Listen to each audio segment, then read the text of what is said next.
माफियाको लागि काम गर्ने यी कम्पोनेन्टहरू, यी व्यक्तिहरू, यी पदमा ओक्टेका व्यक्तिहरू एउटा अन्तर्राष्ट्रिय माफियाको पक्षपोषण भएर काम गरेर बुझियो।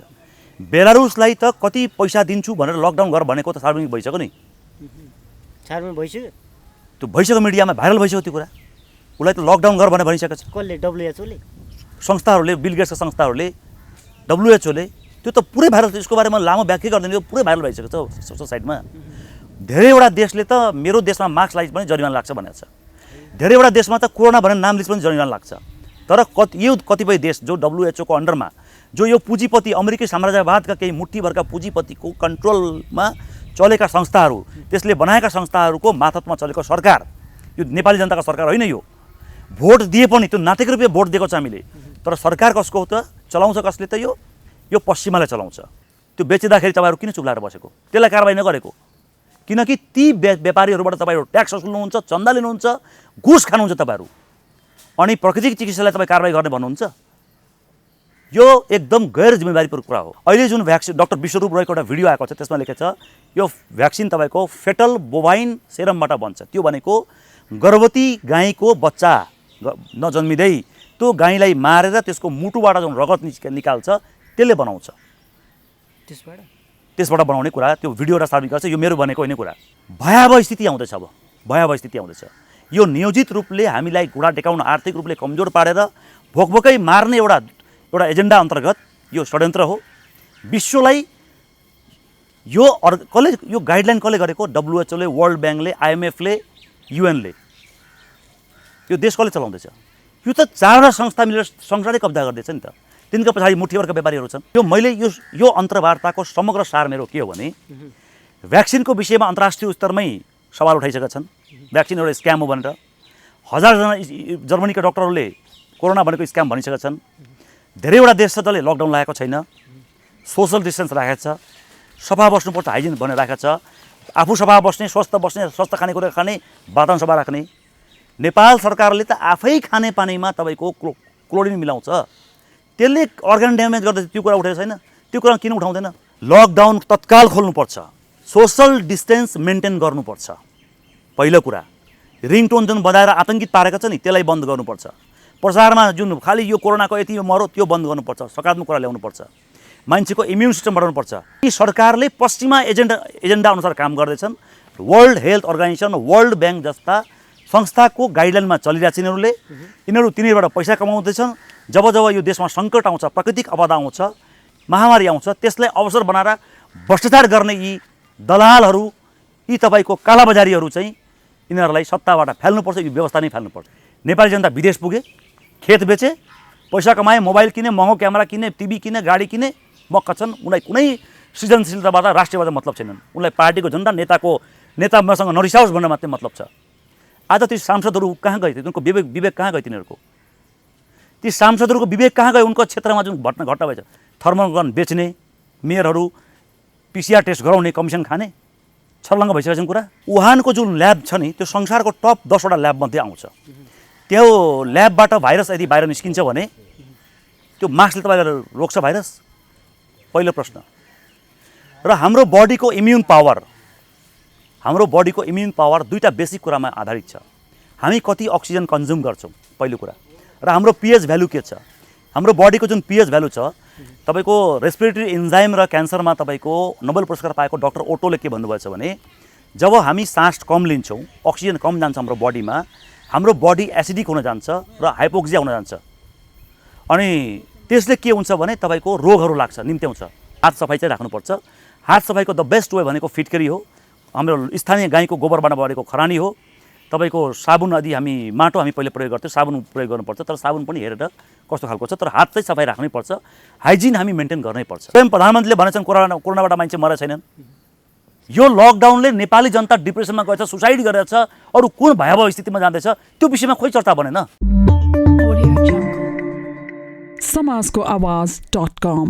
नमस्कार आदरणीय दर्शकबिन, आज हामी अलिकति यो समसामयिक विषय, विश्व नै आतङ्कित भएको एउटा विषयमा विशेष कुराकानी गर्दैछौँ। र 2020 को सुरुवातीमा चाहिँ तपाईँको चाइनाबाट चाहिँ उत्पत्ति भएको कोभिड-19 रोगले अहिले विश्व नै एउटा चाहिँ आतङ्कित भएको छ र यस विषयमा चाहिँ अलिकति फरक एकदमै अलिकति होइन एकदमै फरक मत राख्दै आउनुभएका विश्लेषक सुरजित दत्त आज हामीसँग कुराकानीका लागि हुनुहुन्छ। स्वागत छ सरलाई। जय गोरखनाथ। सरको पछिल्लो इन्टरभ्यूहरू एकदमै ट्रेन्डिङमा परिरहेछ, युट्युब ट्रेन्डिङमा जनताले एकदमै मन पराइरहेछ। सरले यो कोरोना भाइरस केही पनि होइन भनेर चाहिँ सुरुवातीदेखि नै एउटा चाहिँ तथ्यगत रूपमा चाहिँ बोलिरहनु भएको छ। साँच्चै नै यो चाइनाबाट चाहिँ उत्पत्ति भएको कोरोना भाइरस यो प्राकृतिक नभएर मेन मेड नै हो त? होइन, पहिलो कुरा के छ भने चाइनाबाट उत्पत्ति भएको हो कि होइन यो भन्न सकिन्न। मानव जन्मिनुभन्दा अगाडि नै भाइरस ब्याक्टेरियाहरू सबै थिए यहाँ। र जसरी डोनाल्ड ट्रम्प र एउटा विश्वको मिडियाहरूले, केही पुँजीपति मिडियाहरूले चाइनामाथि जुन आरोप लगाए त्यो चाहिँ गलत सरासर भन्ने कुरा केही तथ्यले चाहिँ स्पष्ट हुन्छ। भन्नाले केही तथ्य भन्नाले जस्तो कि म तपाईँलाई एउटा इक्जाम्पल दिउँ। त्यो एउटा इक्जाम्पलबाट हामी सुरुवात गरौँ। त्यो यो विषयवस्तुलाई बुझ्न महसुस मतलब सजिलो हुन्छ। टाइटानिक जहाज डुबेको हामी सबैलाई थाहा छ। यो 14 अप्रिल 1912 मा डुबेको थियो। तर कस्तो थियो भने केही वर्ष अगाडि 1898 मा तपाईँको एउटा किताब लेखेको थियो, wreck of the Titan. Wreck of the Titan भने त्यो बुकको नाम हो र यसको राइटर भनेको मर्ग्यान रबिन्सन हो। उनले किताबमा लेखेका थिए कि टाइटन कहाँ डुब्छ, त्यो भनेको नर्थ अटलान्टाको यो ठाउँको नाम हाम्रो न्युफाउन्डल्यान्डदेखि नर्थ अटलान्टिकको न्युफाउन्डल्यान्डदेखि 400 नटिकल माइल किताबमा लेखेका थियो। तर 1912 मा 14 अप्रिल 1912 मा त्यो जहाज सेम टाइम मध्यरातको सेम टाइम सेम लोकेसन जुन तरिकाले त्यसको किताबमा व्याख्या गरेको थियो टाइटन डुब्छ भनेर बहुत त्यसरी नै घटना घटेको छ। भनेको तपाईँले भन्न खोज्नुभएको यो कोरोना भाइरस पनि त्यसै नै पहिला नै भविष्यवाणी भएको थियो? होइन, म जोड्दै जान्छु। अब हजुर, यो प्रसङ्ग मैले किन निकालेँ टाइटनसँग यो कोरोनाको सम्बन्ध कि यी केही संसारका पुँजीपतिहरू छन्, अमेरिकन त्यो खास ब्रिटिस नागरिकहरू हुन्, तर यिनीहरू अमेरिकामा चाहिँ यिनीहरू बेस बनाएर यिनीहरूले व्यापार गरेका छन्। यिनीहरू चाहिँ ठुल्ठुलो ब्याङ्कर्सको मालिकहरू हुन्, अन्तर्राष्ट्रिय फार्मास्युटिकल कम्पनीका मालिकहरू हुन्, तपाईँको इन्सुरेन्स कम्पनीका मालिकहरू हुन्, एफएमसिजीका मालिकहरू हुन् र जिएमओ सिड, हाइब्रिड सिड लगायतका केमिकल फर्टिलाइजर, माइनिङ्स कम्पनीहरू, उद्योगहरू, त्यसका यिनीहरू चाहिँ वर्चस्व एकलौटी वर्चस्व यिनीहरूको छ। हतियार कम्पनीका मालिकहरू यिनीहरू नै हुन्। मुख्य वर्ल्डका 6 वटा मिडिया जुन छ, मेन स्ट्रिम मिडिया जसलाई भन्छ, जसलाई पेड मिडिया भन्छु, तिनीहरूको मालिक यिनीहरू नै हुन्। अब टाइटनसँग यो कुरा, कोरोनाको कुरा कस्तो इरिलिभेन्ट देखियो कि अलिकति असन्दर्भी देखियो, तर एकदम जोडेको छ। कसरी जोडिएको? टाइटन कम्पनी भनेको द व्हाइट स्टार लाइन भन्ने कम्पनी हो। त्यहाँ तीनटा जहाज थिए, टाइटन, ओलम्पिक र तपाईँको ब्रिटानिका भन्ने। तिनका मालिक जेपी मर्ग्यान थिए। म पहिला पनि अन्तर्वार्तामा भन्दै आएको छु, JP Morgan, Nelson Rockefeller, David Russell, Andrew Carnegie जस्ता एउटा व्यापारिक समूह छ। तिनले संसारका सारा सिस्टम कन्ट्रोल गरेको छ। वर्ल्ड हेल्थ अर्गनाइजेसन होस्, ब्याङ्कर्सहरू होस् अथवा वर्ल्ड ब्याङ्क होस्, तपाईँको WHO लगायतका IMF जति पनि युएनहरू छन्, सारा कुरा यिनीहरूकै अन्डरमा छन्। यिनीहरूले खडा गरेको संस्था हो। अब व्हाइट स्टार लाइन कम्पनीले एउटा प्रोग्राम आयोजना गर्यो कि टाइटानिक भन्ने क्रुज बनायो, जो कि अनसिङ्केबल लेखा छ क्या, त्यो नडुब्ने खालको कहिले पनि, एकदम मजबुत र ठुलो। त्यो तपाईँको व्यवस्था गरे उनीहरूले बनाए र वास्तवमा त्यो डुब्ने खालको थिएन। कसरी डुबे त फेरि? अनि कोरोनासँग कहाँ सम्पर्क हुन्छ? फेडरल रिजर्भ ब्याङ्क बन्नु अगाडि चाहिँ त्यहाँ 3 जना ब्याङ्कर्सहरू थिए, अरू ब्याङ्कर्स जो यो जेपी मर्ग्यानहरूको विरोधी थिए। फेडरल रिजर्भ ब्याङ्क तपाईँको जेपी मर्ग्यानका टिमले जुन खडा गरेको थिए, जुन अहिले पनि अमेरिकन गभर्मेन्टको अन्डरमा छैनन्, जसको लागि ट्रम्पले चाहिँ पहल गरिरहेको छ, त्यो कुरा उठाइसकेको छ। फेडरल रिजर्भ ब्याङ्क तपाईँको अमेरिकन गभर्मेन्टको अन्डरमा छैन। यिनीहरूले बनाउन खोज्दा चाहिँ 3 जना ब्याङ्कर्स तपाईँको बेन्जामिन गुचेन, इसा स्ट्रासस र ज्याकब एस्टरले तपाईँको विरोध गरे। यी 3 जनाले विरोध गरेपछि मामला शान्त भयो एकछिनलाई। 2012 को कुरा हो। अनि त्यतिखेर एउटा क्रुज जसलाई टाइटानिक भनिन्छ, त्यो जहाजमा यिनीहरू एउटा यात्रा गर्दै भए, एक खालको प्रचार गरे जेपी मर्ग्यानले, स्वयं पनि जाने कुरा भए। तर संजोग के छ, त्यो जहाज फेरियो। ओलम्पिक भन्ने जुन मैले जहाजको नाम लिएँ त्यो पुरानो जहाज थियो, त्यो बिग्रिसकेको थियो। त्यो जहाज मर्मतको लागि करोडौँ रुपियाँ चाहिन्थ्यो र त्यो जहाज यदि बिग्रेको बनाउन ठाउँमा पठाउने भएको भए त्यसले र्युमरले टाइटानिकको पनि व्यवस्था, टाइटानिकको यात्रा पनि क्यान्सल हुन्थ्यो, त्यो क्रुजको यात्रा, र त्यो कम्पनीलाई, स्टार लाइन कम्पनीलाई ठुलो घाटा देखिन्थ्यो। अर्कोतिर ब्याङ्किङको फेडरल रिजर्भ ब्याङ्क खडा गर्न यिनीहरूलाई समस्या भएको थियो, त्यो 3टा व्यापारले गर्दा।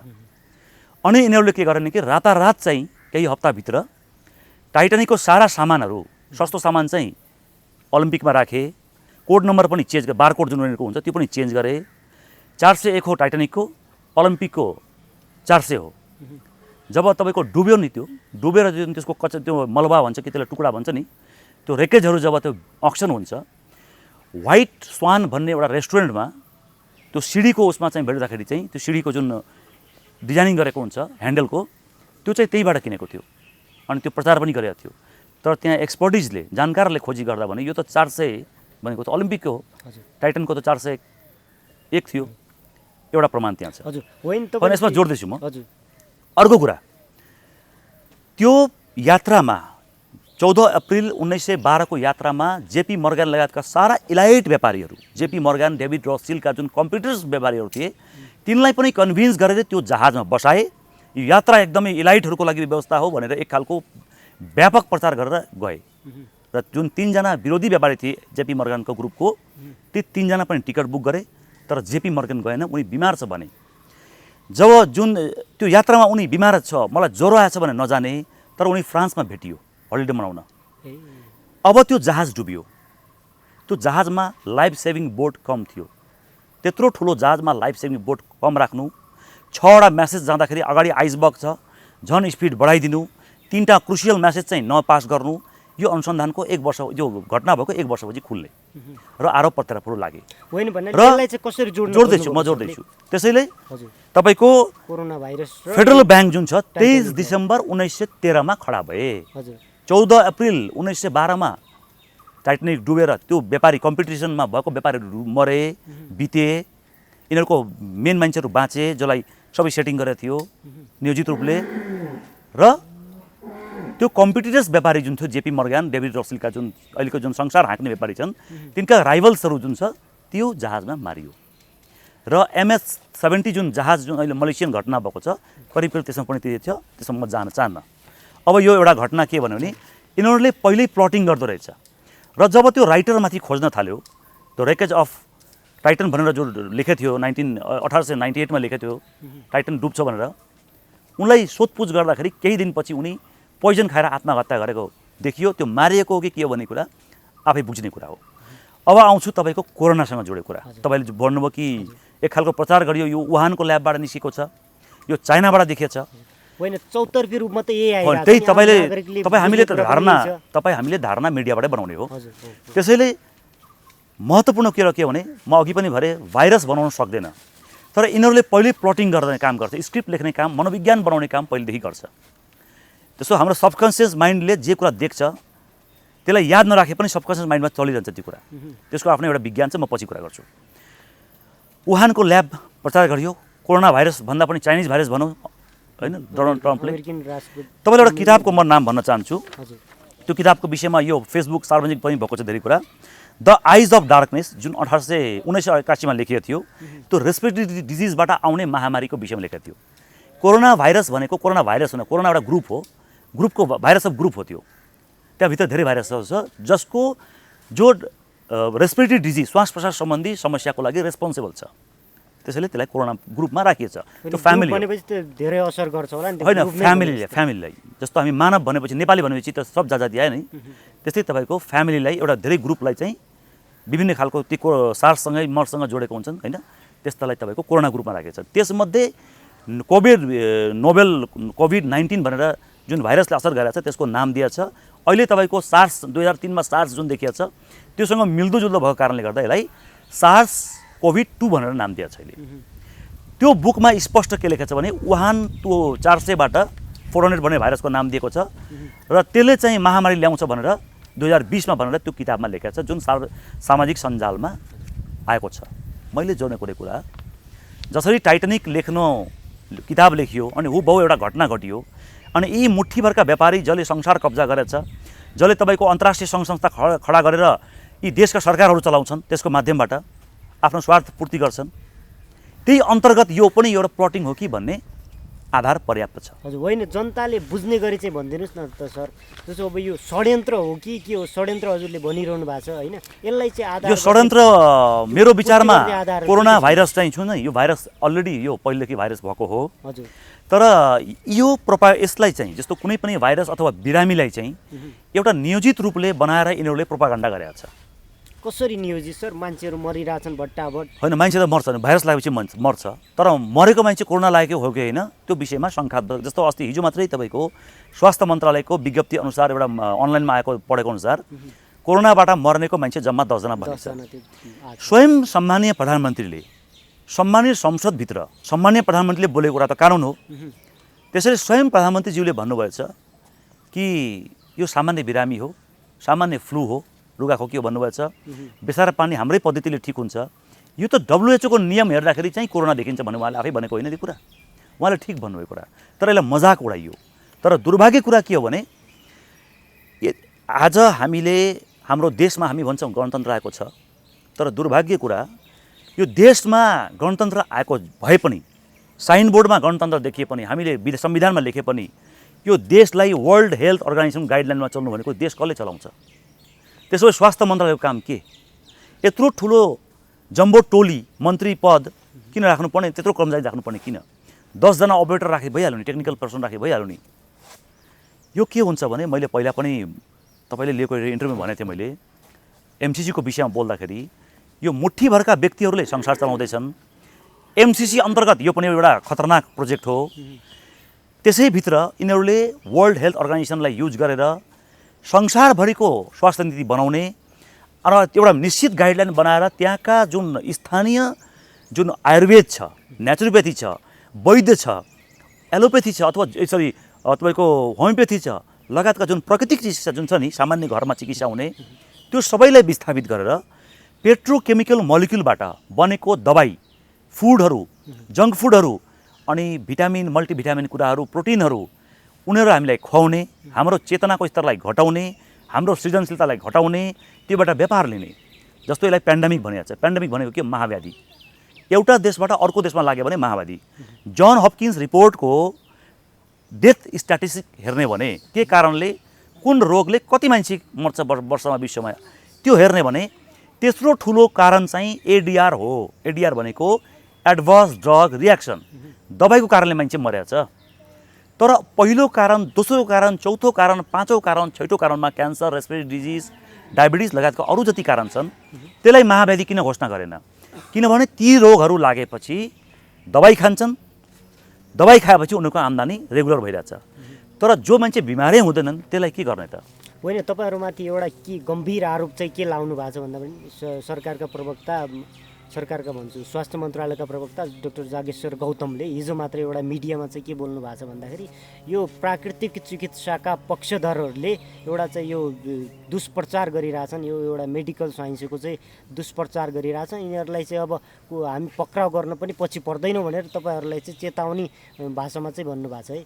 मैले तपाईँको प्रश्नले मलाई सजिलो पारिदियो, दर्शकवृन्दलाई बुझाउनु पनि। हजुर, उहाँको वक्तव्य आफैमा एउटा अपराधको सङ्केत देखिन्छ। त्यो माफियाको लागि काम गर्ने यी कम्पोनेन्टहरू, यी व्यक्तिहरू, यी पदमा ओक्टेका व्यक्तिहरू एउटा अन्तर्राष्ट्रिय माफियाको पक्षपोषण भएर काम गरेर बुझ्यो। बेलारुसलाई त कति पैसा दिन्छु भनेर लकडाउन गर भनेको त सार्वजनिक भइसक्यो नि, सार्वजनिक भइसक्यो, त्यो भइसक्यो, मिडियामा भाइरल भइसक्यो त्यो कुरा। उसलाई त लकडाउन गर भनेर भनिसकेको छ। कसले? WHO ले, संस्थाहरूले, बिल गेट्सका संस्थाहरूले, WHO ले। त्यो त पुरै भाइरल, यसको बारेमा लामो व्याख्या गर्दैन, यो पुरै भाइरल भइसकेको छ सोसाइटीमा। धेरैवटा देशले त मेरो देशमा मास्क लगाइ पनि जरिवाना लाग्छ भनेको छ। धेरैवटा देशमा त कोरोना भनेर नाम लिस्ट पनि जरिवाना लाग्छ। तर कतिपय देश जो WHO को अन्डरमा, जो यो पुँजीपति अमेरिकी साम्राज्यवादका केही मुठ्ठीभरका पुँजीपतिको कन्ट्रोलमा चलेका संस्थाहरू, त्यसले बनाएका संस्थाहरूको मातहतमा चलेको सरकार, यो नेपाली जनताको सरकार होइन। यो भोट दिए पनि त्यो नाटेको रूपमा भोट दिएको छ हामीले, तर सरकार कसको हो त? चलाउँछ कसले त? यो पश्चिमाले चलाउँछ। अहिले तपाईँले भन्नुभयो जुन यदि प्रवक्ताले त्यो गरेको हो भने यो अक्षम्म यो छ, इतिहासले उहाँलाई कहिले पनि माफ गर्दैन। यो याद राख्नु कुरा। उहाँको एक्सपर्टिज उहाँ चाहिँ एक्सपर्ट नै हो नि स्वास्थ्य। कसरी एक्सपर्टिज उहाँले? कसले दियो उहाँलाई? कसले दियो विद्वानवालाई? तपाईँहरू 5 जना व्यक्ति मिलेर पश्चिमा डिजाइनमा, तपाईँले पश्चिमा गाइडलाइनमा तपाईँले बनाएको नियम चाहिँ नियम मान्नुपर्ने हो। MBBS पास गरेका, MD पास गरेका, संसारका कुनै ठाउँबाट अथवा नेपालबाट MBBS MD पास गरिसकेपछि तपाईँ नेपाल मेडिकल काउन्सिलमा एक्जाम दिएर पास भएपछि बल्ल तपाईँ प्र्याक्टिस गर्न पाउनुहुन्छ। भनेपछि नेपाल मेडिकल काउन्सिलमा एक्जाम दिएर पास गर्ने यदि डाक्टर हो भने मैले सर्टिफिकेट अरू ठाउँबाट किन लिनुपर्ने त्यसो भए? त्यो एक्जामको क्राइटेरिया ठुलो हो त्यसो भए? त्यो एनएमसी तपाईँको, त्यो नेपाल मेडिकल एसोसिएसन तपाईँको ठुलो, काउन्सिल ठुलो हो तपाईँको? यो आफैमा कन्ट्राडिक्ट छ यो कुराहरू। अर्को कुरा, तपाईँको जुन थाइल्यान्डमा 5 किसिमको पद्धति छन् चिकित्साको, एउटा वेस्टर्न भयो, एउटा उनको आफ्नो भयो, एउटा एलोपेथी तपाईँको उसको प्राकृतिक चिकित्सा भयो, एउटा सामुवा जुन बाउबाजे पालाबाटै चल्दै आएको छ त्यसो छ। त्यो 5वटा मेडिसिनबाट पेसेन्ट ठिक भएको छ। ल तपाईँ भनेपछि यो के गर्न खोजेको? मैले उनलाई प्रश्न, मैले ती प्रवक्तालाई मेरो यहाँबाट मेरो प्रश्न हो, यदि उहाँले यो कुरा गरेछ भने म एउटा चुनौती दिन्छु एउटा कुरा, त्यो कुरा स्पष्ट पार्नुहोस् तपाईँ। क्यान्सरबाट मान्छे मरिरहेछ नेपालमा, कति मान्छे मरेछ? तपाईँले 10 जना, अहिले भर्खरै स्वास्थ्य मन्त्रालयबाट विज्ञप्ति जारी भएको के को आधारमा एउटा अनलाइनले 10 जना मान्छे मरेछन् भन्छ कोरोनाबाट। स्वयं प्रधानमन्त्रीले भनेछन् कोरोनाबाट मान्छे मरे छैनन्। कोरोनाबाट भन्दा पनि WHO को मापदण्ड हेर्ने भने त्यहाँबाट मरेछन् भन्नुभएछ सांसद मामाले। भनेपछि त्योभन्दा बढी सुसाइडले मरेछ मान्छे यो देशमा। क्यान्सरले वर्षनी कति मान्छे यहाँ मर्छ? अनि त्यो क्यान्सर लाग्ने औषधिहरू के भन्छ खाने कुखाद्यहरू त्यो बेच्दाखेरि तपाईँहरू किन चुप लागेर बसेको? त्यसलाई कारबाही नगरेको? किनकि ती व्यापारीहरूबाट तपाईँहरू ट्याक्स वसुल्नुहुन्छ, चन्दा लिनुहुन्छ, घुस खानुहुन्छ तपाईँहरू, अनि प्राकृतिक चिकित्सालाई तपाईँ कारबाही गर्ने भन्नुहुन्छ। यो एकदम गैर जिम्मेवारीपूर्ण कुरा हो। अब नेपाली जनता के बुझ्नुपर्छ, जसरी मैले 3 वर्ष अगाडि राष्ट्रिय मिडियामा बिल एन्ड मेलिन्डा गेट्स फाउन्डेसनको भ्याक्सिनेसनको र त्यसको नियोजित षड्यन्त्रको बारेमा मैले भनेको थिएँ। युरोप जाएको छैन संसारमा, तपाईँ हेरिहाल्नुभयो, ब्रिटेनमा तपाईँको, लन्डनमा तपाईँको भयो, अन्य ठाउँमा युरोपको अन्य ठाउँहरूमा भयो, त्यो देखिसक्यो नि। नेपाली जाग्नु पर्यो। तपाईँले लकडाउन गर्नुभयो, ठिक छ, यदि यो महामारी महाव्याधि हो भने तपाईँ लकडाउन गर्नुभयो, तर यो लकडाउनको क्राइसिसमा तपाईँहरू भ्रष्टाचार गर्ने मौलाएको जुन भ्रष्टाचार छ, नियोजित रूपले गरेको भ्रष्टाचार, संस्थागत रूपले गरेको भ्रष्टाचार चाहिँ यो सबभन्दा ठुलो भाइरस हो। होइन जस्तो सर तपाईँ नेपाली जनता भोकै मर्दैछ, त्यहाँसम्म त मतलब छैन। ब्याङ्कको ब्याज तिर्नु छ, घर भाडा तिर्नु छ, रोजगारी गुमेको छ, बाटोमा मान्छे आइसकेको छ, अस्पताल जाँदाखेरि त्यहाँ ट्रिटमेन्ट हुँदैन। विराटनगरमा अस्ति एउटा भर्खरै तपाईँको 23 वर्षको युवा एम्बुलेन्समा छटपटाएर मरेछन् उनको। किन? एमालेका अहिले सत्ताधारी पार्टीकै एकजना पूर्व सांसद, महिला सांसदलाई कोरोना लाग्दाखेरि प्रदेश सरकारले, स्थानीय सरकारले उहाँलाई सहयोग गरेन, स्थानीय प्रशासनले सहयोग गर्यो उहाँलाई। भनेपछि आम मान्छेमाथि के गइरहेछ? यहाँ त हेर्नुहोस्, चुनौती दिन्छु उहाँलाई म यहाँबाट। जुन अहिले भ्याक्सिनको प्रचार गरेछ नि, भ्याक्सिनेसनको प्रचार, एक त यहाँको नेपाली जनतालाई गिनीपिग बनाएको छ बच्चाहरूलाई। 20,119 बालबालिकामाथि पाटन अस्पतालले टाइफाइडको नाममा भ्याक्सिनेसन परीक्षण गरे। कुनै बालबालिकाले सोधिएन, कुनै संस्थाले बोलेन त्यो कुरा। द न्यू इङ्ल्यान्ड जर्नलमा छापेपछि त्यो रिपोर्ट, मैले यहाँ कुरा मिडियामा बोलेको त्यो कुरा। यो भ्याक्सिनको अर्थ छैन, कोरोना भ्याक्सिन जुन बन्दैछ विश्वभरि एउटा लहर चलेको छ। संसारमा भ्याक्सिन जुन छ नि, महामारी जब आउँछ त्यसको एउटा फेज हुन्छ, त्यो फेज सकिने बेला भ्याक्सिन लन्च गर्छ। अनि यिनीहरूले चाहिँ भ्याक्सिन तपाईँको लन्च गरेर देखाउँछ कि मैले यो ठिक पारेँ। बिल एन्ड मेलिन्डा गेट्स फाउन्डेसनले तपाईँको इन्डियामा र तपाईँको अफ्रिकामा तपाईँको भ्याक्सिन बाटे। त्यो बाँटेपछि के पो पढिएको, त्यहाँ झन् मान्छे मरेछ। त्यो विषयमा कुरा उठ्दाखेरि उनीहरूले सबैलाई किनेर चुप लगाए। मेलिसा मेल्टोन जस्तै, तपाईँहरू जस्तै युवा पत्रकारले, महिला पत्रकारले के गरेन भने टेक्सासको एउटा प्रोग्राममा चाहिँ बिल गेट्सलाई सोधे, तपाईँको यो भ्याक्सिनले गर्दा यति मान्छे यति मरेछ डाटा पेज गर्दाखेरि बिल गेट्स यति आती, उहाँको बडी ल्याङ्ग्वेजले स्पष्ट हुन्छ, उहाँले स्पष्ट जवाब दिन सक्नु भएन। र भ्याक्सिनको डाटा, तपाईँको पोलियोको डाटा यदि इन्डियामा हेर्ने हो भने भ्याक्सिन लन्च गर्नुभन्दा जति पोलियोको पपुलेसनको रेसियो अनुसार जति तपाईँको पोलियोको पेसेन्ट थियो, भ्याक्सिनेसन गरेपछि पपुलेसनको रेसियोभन्दा इन्फेक्टेड भन्दा बढी तपाईँको भ्याक्सिन लगाएपछि देखियो। पछि यसको जवाबमा के दियो भने 88 किसिमका त्यस्तो भाइरस हुन्छ, त्यो पोलियोको जस्तै जस्तै अर्को रोग हो यो भनेर भनेछ। र संसारका विज्ञहरूले छ्यापछ्यापी नेटमा छ, अन्तर्राष्ट्रिय न्युजमा पनि आएको छ, तर मेन स्ट्रिम न्युजले आउँदैन त्यो कुरा। त्यहाँ डक्टरहरूले, वैज्ञानिकहरूले सबैले दावा गरेछन् कि भ्याक्सिनमा के पाउँछ त, भ्याक्सिनभित्र के इन्ग्रेडियन्ट्स छ, कसरी बनाउँछ, यसको दीर्घकालीन असर के। हेपाटाइटिस बी इन्जेक्सनको जब तपाईँको यहाँका स्कुलका बालबालिका नेपालमा लगाइयो, भारत लगायतका धेरै देशमा लगायो, त्यो हेपाटाइटिस बी इन्जेक्सन लगाएपछि एउटा भारतको एउटा संस्थाले तपाईँको मुद्दा हालेपछि सुप्रिम कोर्टमा त्यो रोके। त्यसको तिनीहरू सर्वे गर्दाखेरि के भेटियो भने जुन जुन बालबालिकामाथि लगाइयो ती बालिकाहरूमध्ये 18 देखि 20% ल्युपोस एरिथोमाटोसिस भन्ने बिरामी देखियो। त्यो भनेको तपाईँको आफ्नै अटो इम्युन सिस्टम जुन छ नि त्यो आफैमाथि एट्याक गर्छ र स्टेरोइड खानुपर्छ ठिक हुनलाई। त्यो ठिक कहिले पनि हुँदैन। ऊ सारा जीवन स्टेरोइड खानुपर्छ र स्टेरोइड लङ टर्म खायो भने उसको अर्गान ड्यामेज जुन चाहिँ हुँदैन, यो त मेडिकल फ्याटर्नली जवाब दिनुपर्ने होइन। त्यसैले गर्दा भ्याक्सिनको विषयमा हजारौँ वैज्ञानिकहरूले कुरा उठाइसकेका छन्। 1000 भन्दा बढी डक्टरले जर्मनमा चाहिँ कुरा उठाइसकेका छन् कोरोना इज अ स्क्याम भनेर। उनलाई मैले बोलेको कुरा एक डकुमेन्ट देखाएर कुरा गर्न सक्छु। होइन, WHO यदि इटालीका डक्टरहरूले कसैको निर्देशनमै चलेको हो भने चाहिँ उसले भट्टाभट भ्याक्सिन यो जो कोरोना भ्याक्सिनहरू बनिरहेको छ भट्टाभट मान्यता दिएर कमाउन सक्थ्यो नि त। उसले दिइरहेको छैन, कसले दिएको छैन। WHO ले मान्यता दिएको छैन नि। तपाईँको जानकारीका लागि भनौँ 160 भन्दा बढी औषधि कम्पनीहरूले भ्याक्सिनको तयारी गर्दैछ। त्यसमध्ये केहीले मात्रै पाउने भयो र त्यसको म डाटा तपाईँलाई दिन्छु। र WHO भनेको को भनिदिन्छु। CATO भन्ने एउटा इन्स्टिट्युट छ वासिङटनमा।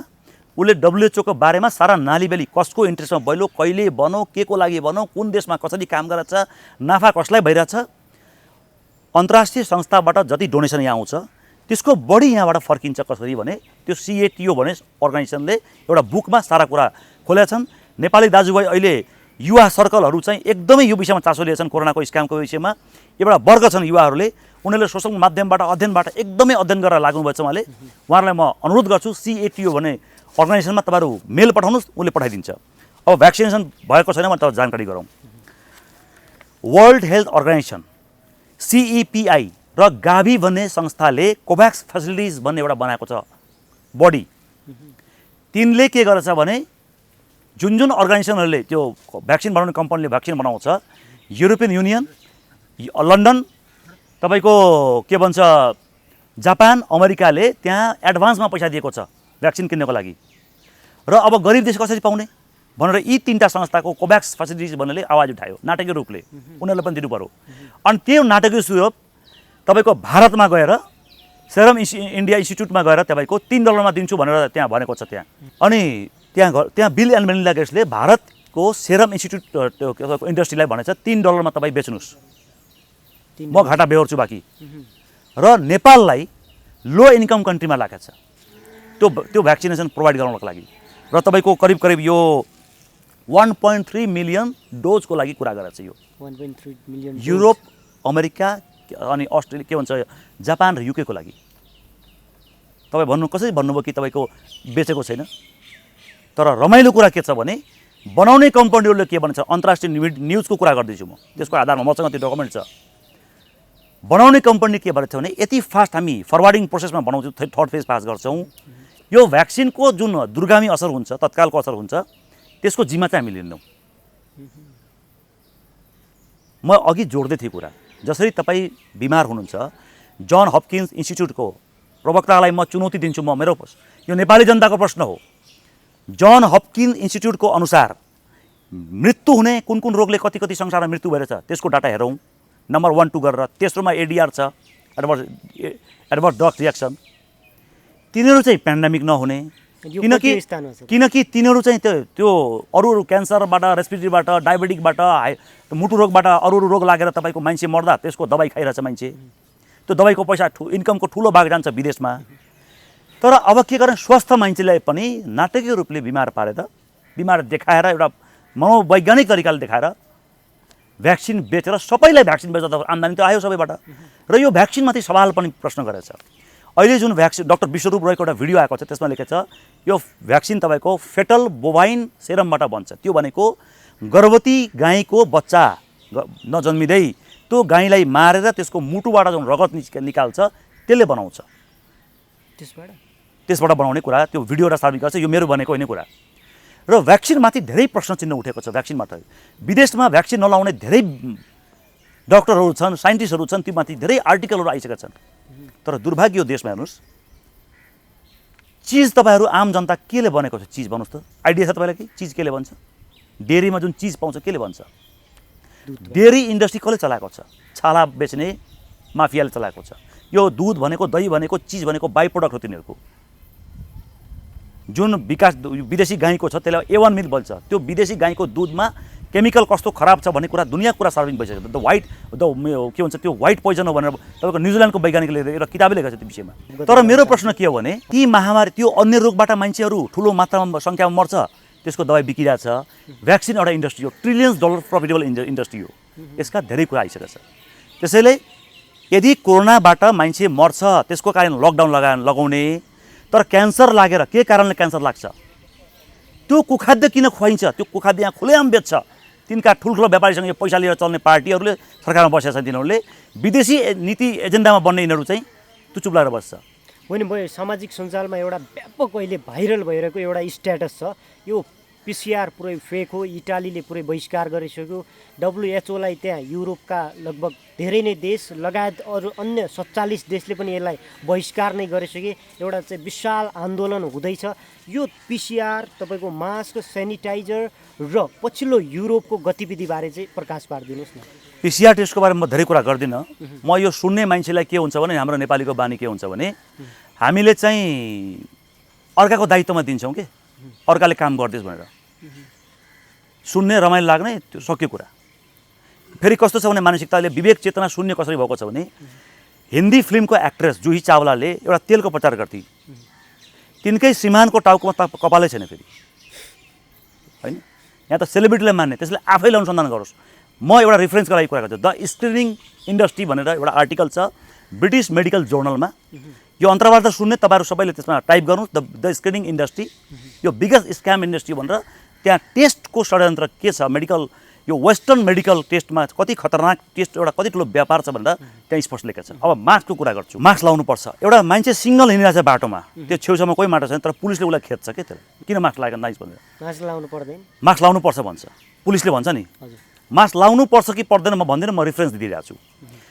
वुहानको जुन ल्याब छ नि, त्यो संसारको टप 10वटा ल्याबमध्ये आउँछ। त्यो ल्याबबाट भाइरस यदि बाहिर निस्किन्छ भने त्यो मास्कले तपाईँलाई रोक्छ भाइरस? पहिलो प्रश्न। र हाम्रो बडीको इम्युन पावर दुईटा बेसिक कुरामा आधारित छ। हामी कति अक्सिजन कन्ज्युम गर्छौँ पहिलो कुरा, र हाम्रो पिएच भ्यालु के छ। हाम्रो बडीको जुन पिएच भ्यालु छ, तपाईँको रेस्पिरेटरी इन्जाइम र क्यान्सरमा तपाईँको नोबेल पुरस्कार पाएको डाक्टर ओटोले के भन्नुभएछ भने, जब हामी सास कम लिन्छौँ, अक्सिजन कम जान्छ हाम्रो बडीमा, हाम्रो बडी एसिडिक हुन जान्छ र हाइपोक्सिया हुन जान्छ। अनि त्यसले के हुन्छ भने तपाईँको रोगहरू लाग्छ, निम्त्याउँछ, इम्युन पावर घट्छ। र अक्सिजन प्रोपर मात्रामा गयो भने, बडी पिएच भ्यालु ब्यालेन्स छ भने, तपाईँको 20% बडी अक्सिजन उसले गर्छ, के भन्छ, कन्ज्युम गर्छ। र अक्सिजन प्रोपर गयो भने रोगसँग लड्ने क्षमता उसको एकदम राम्रो हुन्छ, र तर बडीलाई डिटक्सिफाई पनि गर्छ, एकदमै सबै कुरा राम्रो राख्छ। र हामी सामान्य सास लिँदाखेरि 250 ppmदेखि 350 ppm हामी सास लिन्छौँ। र मास्क लाउँदाखेरि फ्यालेको सास जब मास्कको बाहिर जाँदैन, हामीले फ्यालेको भनेको त यो त तपाईँको फ्री रेडिकल्स हो, कार्बन डाइअक्साइड, त्यो फ्यालेको नि त बडीको सिस्टम छ। त्यही हामी रिब्रिदिङ गर्दैछौँ भने त्यो 8400 ppm हुन्छ, त्यो झन् खतरनाक छ। होइन सर, जस्तो र एसिडिक बडी जब मान्छे बिमार हुन्छ, बिमार भएपछि त्यसको बडी एसिड के भन्छ ब्लड हड्डी चेक गर्दाखेरि त्यो एसिडिक हुन्छ। त्यसैले हामीले श्वास लिनुपर्छ कि पर्दैन, मास्क लाउनुपर्छ कि पर्दैन। र विज्ञहरूले केसम्म भनेछ भने, CDC को डिपार्टमेन्टले पनि भनेछन्, लगायतका विज्ञले के भनेछन् भने, मास्क कसले लाउने, जो मान्छे इन्फेक्टेड छ उसलाई अरू कसैले भेट्न जाँदाखेरि उसले मात्रै मास्क लाउने हो, तत्कालको लागि, तत्काल छेक्नका लागि। र सेनिटाइजरको कुरा गर्नुभयो, सेनिटाइजर चाहिँ अहिले सेनिटाइजरमा जुन कुरा अल्कोहल स्पिरिटहरू जे कुरा मिलाउँछ केमिकलहरू, गुगलमा टाइप गरेर हेर्नुहोस् त्यसले असर के गर्छ भन्ने कुरा हो। हामी हात चाहिँ धुनुपर्छ। जस्तो न्युजिल्यान्डमा हरेक वर्ष 15,000 से 17,000 मान्छे फ्लूले मर्थ्यो, तर जुन वर्ष तपाईँको हात धुने प्रोग्राम चलायो त्यहाँ तपाईँको जम्मा 3,000 मान्छे मरे। हात सफाइ चाहिँ राख्नुपर्छ। हात सफाइको द बेस्ट वे भनेको फिटकरी हो, हाम्रो स्थानीय गाईको गोबरबाट बनेको खरानी हो। तपाईँको साबुन आदि हामी माटो हामी पहिले प्रयोग गर्थ्यौँ, साबुन प्रयोग गर्नुपर्छ, तर साबुन पनि हेरेर कस्तो खालको छ, तर हात चाहिँ सफाइ राख्नै पर्छ, हाइजिन हामी मेन्टेन गर्नै पर्छ। सेनिटाइजर लाउनु हुँदैन, सेनिटाइजर लाउनु हुन्न भन्दिनँ म। त्यो सेनिटाइजर लाउँदा के हुन्छ यसको खराबीहरू हेर्नुहोस् एकचोटि, त्यो त नेटमा स्पष्ट छ नि, त्यो व्याख्यापछि लामो व्याख्या साइन्टिफिक कुराहरू त्यसमा छ। होइन, मैले युरोपको कुरा पनि जोड्न खोजेको थिएँ। युरोपमा चाहिँ के भइरहेको हो अहिले खास चाहिँ? युरोपमा हजुर 3 वर्ष अगाडि भन्दाखेरि यहाँ सुनवाई भएन। मैले त राष्ट्रिय मिडियामा बोलेँ नि त, बिल एन्ड मेलिन्डा गेट्सको बारेमा, भ्याक्सिन्सको बारेमा यहाँ सुनवाई भएन। अझै पनि यहाँ मान्छे भोकभोकै छन्। अब हामी कसरी खाने भन्ने चिन्ता छैन अहिले पनि। चिन्ता भए पनि त्यसको लागि के गर्नुपर्ने अब मतलब छैन। अहिले 300-350 मान्छेहरू काठमाडौँमा तपाईँको कुनै संस्थाले तपाईँको खुवाउँछ, उनीहरूलाई खाना खुवाउँछ। ती खाना खान्छन्, घरमा सुत्छन्, बाटोमा आउँदैन तिनीहरू। नेपाली जनताको मानसिकता हेर्नुहोस्, भयावह स्थिति आउँदैछ। अब भयावह स्थिति आउँदैछ। यो नियोजित रूपले हामीलाई घुँडा टेकाउन, आर्थिक रूपले कमजोर पारेर भोकभोकै मार्ने एउटा एजेन्डा अन्तर्गत यो षड्यन्त्र हो। विश्वलाई यो गाइडलाइन कसले गरेको? WHO ले, वर्ल्ड ब्याङ्कले, IMF ले, UN ले। यो देश कसले चलाउँदैछ? यो त चारवटा संस्था मिलेर संसारै कब्जा गर्दैछ नि त। तिनका पछाडि मुठीभरका व्यापारीहरू छन्। होइन, तपाईँले चाहिँ यो कोरोना भाइरस केही पनि होइन, तपाईँ जस्तो केही पनि होइन, कोरोना भाइरस हो। जसरी तपाईँको छोरालाई राम्रो संस्कार दिनुहुन्छ भने ऊ राम्रो नागरिक बन्छ, तर उसलाई तपाईँ गलत संस्कार दियो भने के बन्छ त? अपराधी बन्छ नि। त्यस्तै तपाईँको बडीलाई तपाईँले कसरी मेन्टेन गर्नुभएछ, तपाईँले आफ्नो सराउन्डिङ्सलाई कसरी राख्नुभएछ, होइन जस्तो त्यसरी बाहिर प्रचार गरिए जस्तो कोरोना भाइरस एकदम महामारी हुँदै होइन, यो सामान्य रुगाखोकी जस्तै हो भनेर चाहिँ तपाईँ जस्तो विज्ञ लगायत केही डक्टरले चाहिँ भनिरहनु भएको छ। भोलिका दिनमा यदि तपाईँहरूले भनेकै कुरा सरकारले मानेर लकडाउन खोलिदियो भने भोलि भयावह अवस्था आयो भने त्यसको जिम्मा कसले लिन्छ? जुन देशमा लकडाउन लागेको छ त्यसमा के भइरहेछ? जुन देशमा मास्कै प्रयोग गरेको छैन के भइरहेछ त्यहाँ? लकडाउन समाधान हो? कति मान्छे सुसाइड गरे? अब आउने 2 महिनामा 1 महिनामा के हुन्छ मान्छेको हालत, आर्थिक स्थिति के हुन्छ, ब्याज तिर्ने मान्छेहरूको हालत के हुन्छ, किस्ता तिर्ने मान्छे। यो संसारलाई जुन ब्याङ्कले जुन कब्जा गरेको छ नि, सबैलाई ऋणी बनाएको छ। किस्तामा हामी जुन गाडी किन्नुस् किस्ता दिन्छ, पढ्न किस्ता दिन्छ, राम्रो काम कसले किस्ता दिन्छ? सबै मान्छे ऋणी छ आज। व्यक्तिगत साहु महाजनको होला, आफ्नो सम्पत्ति राखेर, जमिन राखेर, सुन राखेर, अथवा सहकारीमा अथवा ब्याङ्कमा। के हालत हुन्छ त्यसको? घर भाडामा आश्रित छन्। विदेशीको सामान बेचेर हामी त विदेशी हामी सुन किन्दैनौँ, सुन व्यापारी ठुल्ठुलो व्यापारी किन्छन्, हामी तिनले बनाएका सामान किन्छौँ र त्यसले हामी सम्पूर्ण बुझ्छौँ। तपाईँको सबभन्दा पहिलो मोबाइल तपाईँ कति रुपियाँमा किन्नुभएको थियो? सबभन्दा पहिलो मोबाइल चाहिँ भन्नुहोस् त? 800-900 होला। 900 रुपियाँ। त्यतिखेर सुनको दाम कति थियो? चाँदीको दाम कति थियो? आज त्यो चाँदीको दाम कतिको? त्यो मोबाइल तपाईँको कहाँ छ? त्यो पहिलो मोबाइललाई तपाईँको मोडल सम्झना होला, तर मोबाइल कहाँ छ तपाईँलाई थाहा छैन। हामीले त्यो मोबाइलबाट के उपलब्धि गऱ्यौँ? मोबाइलको सोसल साइट हामी मोबाइललाई के प्रयोजनका लागि किन्यौँ, त्यसलाई के प्रयोग गरौँ, कहाँ पुर्यायौँ? मैले यो अन्तर्वार्ताको समग्र सार मेरो के हो भने, भ्याक्सिनको विषयमा अन्तर्राष्ट्रिय स्तरमै सवाल उठाइसकेका छन्। भ्याक्सिन एउटा स्क्याम हो भनेर 1000जना जर्मनीका डक्टरहरूले कोरोना भनेको स्क्याम भनिसकेका छन्। धेरैवटा देश छ जसले लकडाउन लगाएको छैन, सोसल डिस्टेन्स राखेको छ, सफा बस्नुपर्छ, हाइजिन भनेर राखेको छ, आफू सफा बस्ने, स्वस्थ खानेकुरा खाने, वातावरण सफा राख्ने। नेपाल सरकारले त आफै खानेपानीमा तपाईँको क्लोरिन मिलाउँछ, त्यसले अर्गान ड्यामेज गर्दैछ। त्यो कुरा उठेको छैन? त्यो कुरा किन उठाउँदैन? नुनमा एल्युमिनियम सिलिकेट मिलाउँछ आयोडिनको नाममा, त्यसले के खराबी गर्छ भन्ने कुरा सर्लङ्ग आइसकेको छ। त्यो कुरा त्यसलाई रोक्दैन। चिनी जो कोकेनभन्दा 8 टाइम्स बढी नसालु हो र 5 टाइम्स त्यसले डेथ रेट बढाउँछ, त्यो लिगल छ बेच्नु यहाँ, त्यो यहाँ बेच्नु लिगल छ। अनि गाँजा चाहिँ ब्यान्ड गरिदियो, जुन गाँजाले 50,000 बढी सामान बन्थ्यो। त्यसैले यी सरकारले पश्चिमा एजेन्डा अनुसार काम गर्दैछन्। World health organization, world bank जस्ता संस्थाको गाइडलाइनमा चलिरहेछ यिनीहरू तिनीहरूबाट पैसा कमाउँदैछन्। जब यो देशमा सङ्कट आउँछ, प्राकृतिक आपदा आउँछ, महामारी आउँछ, त्यसलाई अवसर बनाएर भ्रष्टाचार गर्ने यी दलालहरू, यी तपाईँको कालाबजारीहरू चाहिँ यिनीहरूलाई सत्ताबाट फाल्नुपर्छ, यो व्यवस्था नै फाल्नुपर्छ। अब लकडाउन खोल्नुको विकल्प चाहिँ तपाईँले देख्नु भएको छैन? लकडाउन तत्काल खोल्नुपर्छ, सोसल डिस्टेन्स मेन्टेन गर्नुपर्छ। पहिलो कुरा, रिङटोन जुन बजाएर आतङ्कित पारेको छ नि त्यसलाई बन्द गर्नुपर्छ। प्रचारमा जुन खालि यो कोरोनाको यति मरो त्यो बन्द गर्नुपर्छ, सकारात्मक कुरा ल्याउनुपर्छ। मान्छेको इम्युन सिस्टम बढाउनुपर्छ। यो हाम्रो अन्तर्वार्ता हेर्ने सबैलाई निवेदन गर्छु, गुगलमा टाइप गर्नुहोस् बडी फ्रिक्वेन्सी 100 जब तपाईँको पावरमा आउँछ, त्यो रेन्जमा आउँछ, तपाईँ डर लाग्छ। त्यतिखेर त्योभन्दा माथि जान्छ तपाईँको डर भाग्छ। र बडीको इम्युन सिस्टम भनेको तपाईँको पावर हो। तपाईँलाई एउटा घटना भन्छु म, एकदम रियल घटनामाथि छ। मेडिकल साइन्समा नि यो कति फ्रड रहेछ, कति ठाउँमा यिनीहरूको लुकाउँछ कति कुरा। एडिएचडी भन्ने एउटा बिमारी छ कि बच्चा चञ्चले हुन्छ नि, त्यसले एडिएचडी भन्ने बिमारीको नाम दियो। त्यो नाम दिने वैज्ञानिकको नाम हो, डक्टरको नाम हो, प्रोफेसरको नाम हो डक्टर लियोन आइसनबर्ग। मर्ने बेलामा जब गीता पढ्दै थिए उनले थाहा पाए म यो गलत काम गरेँ पैसा खाएर, उनले आफै मिडियालाई बोलाएर भनेछ एडिएचडी भन्ने कुनै बिमारी नै छैन, अहिले पनि चलिरहेछ। 1500 वर्षसम्म मान्यता के थियो भने लिभरले ब्लड पम्पिङ गर्छ। जब स्विजरल्यान्डको एकजना वैज्ञानिकले तपाईँको यहाँ पूर्वीय दर्शनसँग सम्पर्क भयो, उनले आयुर्वेदसँग सम्पर्क भएपछि उनले भने होइन, यो तपाईँको मुटुले ब्लड पम्प गर्छ। कुरा सबै आइसकेको छ, यति धेरै कुरा छ। टोलेमीले के भनेको थियो, सूर्य पृथ्वीको वरिपरि घुम्छ। 500 वर्षसम्म यो मान्यता थियो। कपर्निकसले पछि स्पष्ट गरे होइन, पूर्वीय दर्शन अनुसार त पृथ्वी सूर्यको वरिपरि घुम्छ। यस्ता जुन जुन मेडिसिनहरू सुरुमा उत्पत्ति भयो नि त्यही मेडिसिन बेस्ट बने 30 वर्ष 40 वर्षपछि मेडिसिन कहाँ गयो 200 वर्ष अर्को एउटा भ्रम के छ भने नि म डक्टर हुँ अथवा म मेडिकलमा सर्टिफाइड केही व्यक्ति हुँ म कुनै विभागमा एकदम पदमा बसेछु भने उनले एउटा भ्रम नपालोस् कि म सबै कुरा जान्नेवाला छु म भाग्य विधाता हुँ। आजका युवा आजका पिँढी पुस्ता तपाईको किताब तपाईले कति वर्ष अगाडि पढ्नुभयो कहाँसम्म तपाईँ अपडेट हुन्छ आफ्नो ठाउँमा छ। अहिले हरेक साइन्समा हरेक एक क्षणमा तपाईको रिपोर्टहरू अपडेट भइरहेको छ। र अन्तिममा नोबेल पुरस्कार कसले पाए जो कहिले स्कुल गएको थिएन रविन्द्रनाथ टेगोरले पाएको हो कि होइन उनलाई कुन स्कुलको डिग्री थिए र एउटा कुरा म पहिला पनि मिडियामा भनेको थिएँ जति ठुलो कलेज स्कुल नामी स्कुल युनिभर्सिटीबाट डिग्री लिन्छ नि त्यो गुलाम हुन सक्छ अन्तर्राष्ट्रिय संस्थाको। हजुर अर्को भनौँ एउटा कुरा जे थम्सनले 1907 मा तपाईको नोबेल पुरस्कार पाए कि इलेक्ट्रोन भनेको पार्टिकल हो उनका छोराले 30 वर्षपछि पाए कि इलेक्ट्रोन भनेको वेभ भनेर नोबेल पुरस्कार पाए।